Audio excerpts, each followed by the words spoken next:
Estamos aqui com o líder do Força Jovem Pai de Santo Antônio. E agora está começando o BPR Pergunta, Obreiro Responde. Então, Obreiro, a primeira pergunta que um jovem quer saber é: como que eu posso fazer para ter o Espírito Santo? Então, é uma pergunta assim que até parece difícil, mas é uma pergunta que tudo tem um princípio. Primeiro, para mim ter o Espírito Santo, eu preciso ir por passos, né? Eu não posso receber o Espírito Santo sem antes conhecer a Deus. E primeiro passo, ser batizado nas águas. E daí vem o processo então de receber o Espírito Santo. E como é que ele vai receber o Espírito Santo? Ele vai receber da seguinte forma: primeiro passo, sendo batizado nas águas, e depois se envolvendo com o trabalho, no caso a obra de Deus, não especificamente o grupo jovem, porque não é só o grupo jovem que é obra de Deus. Ele pode se envolver com o trabalho, ele pode ser evangelista, ele pode evangelizar sem ser do grupo jovem. E também uma coisa que é muito importante para ele receber o Espírito Santo: ele tem que buscá-lo de todo o coração, desejar mais do que tudo na vida dele. Aí então Deus vai descer sobre ele com o Espírito, se a vontade dele for ganhar almas. Ok? E aí, tio José? Tudo bem, André? Obreiro, o senhor realmente acredita que os jovens não querem um compromisso com Deus? Pois se eles estão na IUD no domingo de manhã, sendo que eles poderiam estar dormindo, ou à tarde, sendo que eles poderiam estar assistindo os jogos ou passando tempo, e será que não falta motivação? Então, Joyce, é uma outra pergunta assim que a gente pode falar assim, uma pergunta meia, como que é a palavra que eu poderia usar? É uma pergunta assim, entendeu? Bombástica. Entretanto, por quê? Porque no nosso conceito, ter compromisso com Deus é estar na igreja, entendeu? E isso não quer dizer que eu tenho compromisso com Deus. Por quê? Quantas pessoas a gente conhece que ela vem domingo de manhã, que ela vem toda quarta, participa de corrente, né? De segunda-feira para prosperar, de terça-feira, da família, mas no entanto, quando a gente fala de ter compromisso com Deus, não é, entendeu, dela vir buscar a Deus, mas é dela se dar 100% no trabalho. Por exemplo, se eu estou no Força Jovem, eu sei que tem a cultura, tem o VPR, tem o Jovem Nota 10, tem o Se Liga 16, eu tendo compromisso com a obra de Deus, com o trabalho, o que eu faço? Eu vejo aonde eu me enquadro dentro desse trabalho e coloco ali toda a minha força, todo o meu conhecimento para poder ganhar pessoas. O que vocês estão fazendo, o pessoal do VPR? O que vocês estão fazendo? Vocês viram o trabalho, viram a oportunidade de ganhar o que? Alma com o trabalho que vocês fazem e se dedicam.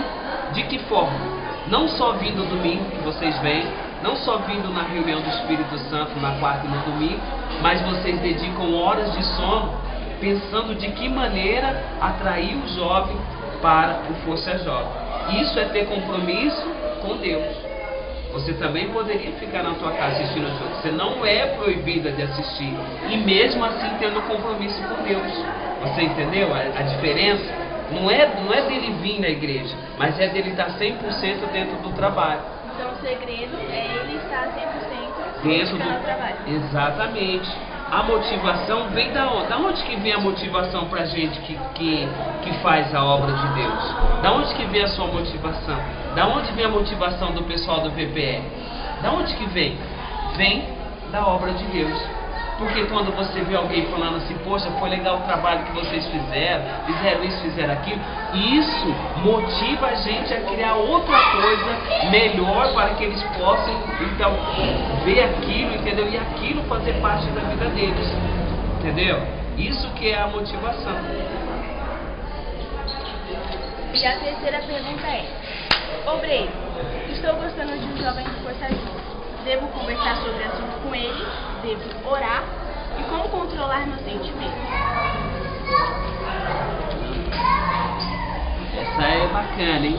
Essa daí seria bom pra dona Cristiane e o bispo respondesse, né? Mas é assim, quando se trata de jovem, o que acontece dentro do jovem? Todo ser humano foi feito para ter alguém. Ninguém foi feito para viver sozinho. E com relação ao jovem, gostar não quer dizer que ele vai o quê? Se envolver com aquela pessoa e que aquela pessoa seja a pessoa certa. Você deve conversar. Eu particularmente, estou falando de mim, não estou falando da pessoa, estou falando de mim. Eu veria como que está a minha situação espiritual. Eu olharia para mim primeiro, veria como está a minha situação espiritual, como que eu estou com Deus, para ver se não é só sentimento ou se é uma coisa, entendeu, que na verdade vai trazer um bem maior para mim. Por quê? Porque se eu gosto de alguém, o que eu faço? Eu começo a cuidar daquela pessoa. Quando você gosta, automaticamente você cuida. E cuida de que forma? Vendo como é que ela está espiritualmente, vendo se você falar para ela, se não vai atrapalhar o crescimento espiritual dela. E quando você tiver a soma dessas coisas, aí o que você faz? Você chega e fala para ele ou para ela, fala, olha, o negócio é assim, entendeu? Desse jeito, a minha visão é espiritual, o que eu quero com Deus é isso, para que tanto você como ele possa saber o que está dentro de você e o que está dentro dele. Porque não existe coisa pior do que você gostar de alguém e aquele alguém não gostar de você. É você pôr muita força numa coisa que não vai te dar o quê? Retorno nenhum. E aí a insatisfação é maior, por quê? Porque ela pensa assim, lá no mundo, quando eu gostava de alguém, aquela pessoa, entendeu, me correspondia. Hoje dentro da igreja eu gosto de alguém da mesma fé que não me corresponde. Então vou voltar para onde?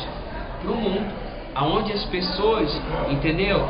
As pessoas me dão em troca aquilo que eu estou dando para elas. Porque de repente a sua visão espiritual não é a mesma visão dele. E isso vai atrapalhar tanto a pessoa que está gostando como a pessoa que ela vai gostar no futuro. Você entendeu? Mas o primeiro passo é a pessoa ver como é que está espiritualmente, ver como que ela vai, entendeu, ingerir aquilo. E o segundo passo é falar com a pessoa, e depois que falar com a pessoa, aí nós vamos orar. Porque senão você ora muito antes, entendeu? Você ora muito, e quando você for falar, de repente a resposta não é aquilo que você busca, porque nós não estamos falando de fé, nós estamos falando de sentimento. São coisas o quê? Diferentes. Entendeu, gente? Mais ou menos. Ficou claro? Mais ou menos. Mas isso é bom para a dona Cristiane. A quarta pergunta é: o que preciso estar fazendo para avivificar minha fé cada vez mais e mais? Fazendo para poder o quê? Avivificar. Vivificar a minha? Isso, a minha fé. Mais e mais? Então, questão de a pessoa avivar a fé dela, para nós que somos obreiros, como é que nós avivamos a nossa fé? Mantendo uma comunhão com Deus, orando, jejuando e principalmente ganhando almas. Porque olha só, quando você ganha almas, isso fortalece você por dentro, fortalece a tua alma, fortalece o seu interior. Então para a pessoa falar assim, mas eu quero ter uma fé avivada. Para ela ter uma fé avivada, ela precisa ler a Bíblia, porque a fé vem pelo ouvir e ouvir a palavra de Deus. Então quanto mais eu leio, mais Deus fala comigo. E quanto mais Deus fala comigo, mais inspiração Deus me dá. E quanto mais eu me envolvo com as coisas de Deus, mais Deus, entendeu, se manifesta em mim de maneira que, veja só um exemplo que a gente pode ver. Jesus.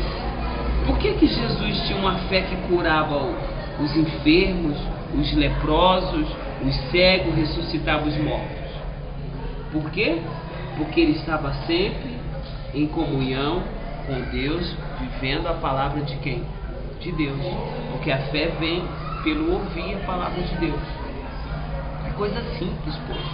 E a pessoa fala, mas eu vou orar, vou fazer um propósito de 30 dias, orando e jejuando para que a minha fé esteja em alta. Quando, a verdade, o segredo vai ajudar? Ajuda, por quê? Porque ela está se abstendo do alimento, isso vai fortalecer o espírito dela. Mas a fé mesmo vem da palavra de Deus. Então ela precisa ter comunhão com Deus, ler a palavra, estar sempre dentro da palavra para que a fé dela esteja em alta. Ou seja, ouvir e praticar. Ouvir e praticar. Por quê? Porque a letra mata, mas o espírito é que vivifica. A quinta é: o que devo fazer? Pois tem uma jovem que estou ajudando que antes ela arrebentava, mas hoje os pais dela aprendem tanto que ela não é mais a mesma, tanto que afetou até a sua vida com Deus.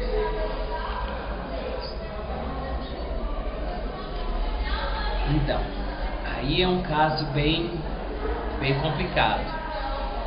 Por quê? Porque as pessoas que a gente vê assim, que com fulano arrebentava, fulano trazia 50 pessoas, fulano era uma pessoa que era aquele pau para toda a obra, e hoje fulano está preso, fulano está limitado. Mas assim, antigamente, quando ela começou na fé, que ela arrebentava, será que o pai dela também não impunha limites? Mas a vontade de agradar a Deus não era maior, que ela conseguia superar? E com o tempo, de tanto as pessoas, o pai ou a mãe ficar falando com ela, será que ela não foi se acomodando? E hoje ela coloca a culpa em quem? Nos pais, vamos dizer assim, pela caída da fé dela. Porque, deixa eu falar uma coisa pra você, que nem eu vejo a maioria dos jovens aqui na igreja. A maioria deles são de Deus. A maioria dos que estão aqui. E a maioria deles, os pais, não são da igreja. E como é que eles conseguem permanecer tão firmes assim na fé?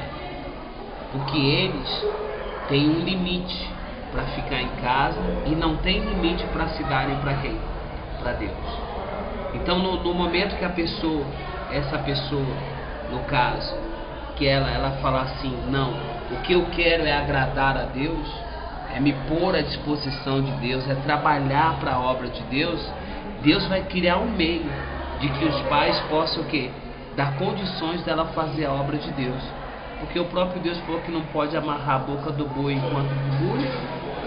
Então, se a pessoa está se envolvendo com o trabalho, Deus ele tem, assim, por obrigação de criar meios para que a família dela respeite ela, para que a fé dela traga existência, entendeu? Aquilo que os pais talvez não estão vendo nela, eles passam a ver, para que vejam assim, poxa, minha filha é uma outra pessoa hoje. Isso por quê? Porque ela tem buscado a Deus, entendeu? E no caso aí, a pessoa que está orientando, que está cuidando, o ideal mesmo seria fazer um propósito. Por quê? Porque de repente o que a pessoa tem não é os pais, de repente é uma fraqueza espiritual, de repente é o outro lado que está sendo mais forte do que o lado espiritual, entendeu? Porque enquanto você está lá, a pessoa é uma coisa, e quem garante que quando você sai, ela também não sai para outro lugar? Entendeu, Joyce? Então é. Quantas perguntas? A sexta pergunta é: por que será que existe tanta panelinha no Força Jovem?